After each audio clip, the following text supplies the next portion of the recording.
Sigabo, may tapatan kaya sa pagsisimula nito sa kapamilya? Mga fans, may kanya-kanyang komento. Ang buong detalye, alamin!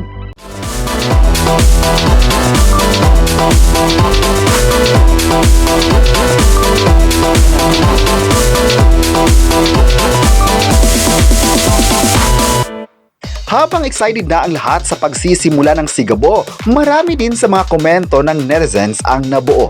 Ayon pa sa ilang komento ng netizens, posibleng malaking tapatan na naman ito sa ibang network. Ang bagong series ng GMA Network na Task Force Firewall ay maganda ang ratings nito kaya posibleng magtuloy-tuloy pa ang kwento nito sa Kapuso Network.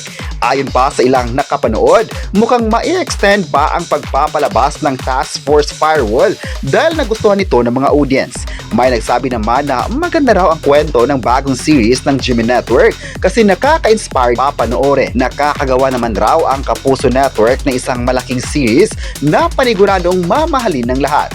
May nagsabi naman na kapag magsisimula ang Sigabo ay posibleng magkakaroon ng adjustments kung saan matatapat nito ang Kapamilya series. Kaya sa posibleng tapatan sa time slot ay marami agad ang nagkomento rito.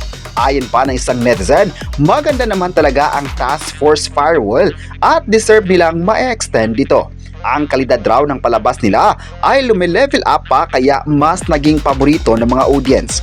May nagsabi naman na iba naman talaga ang kwento ng Task Force Firewall dahil maganda ang flow ng story at umiikot sa mga problema sa isang lugar.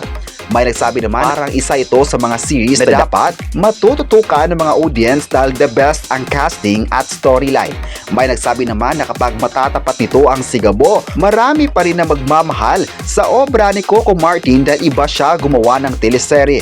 Tumagos talaga sa puso ng mga audience ang mga kwento na ginawa kaya hanggang ngayon alam na alam pa rin ng lahat ang mga karakter na ginagampanan ng aktor at direktor na ito. May nagsabi naman na kahit anong itatapat pa sa Sigabo ay hindi raw nila mapapantayan ang galing ng direktor na ito dahil nakaukit na sa puso ng karamihan ang bawat obra niya.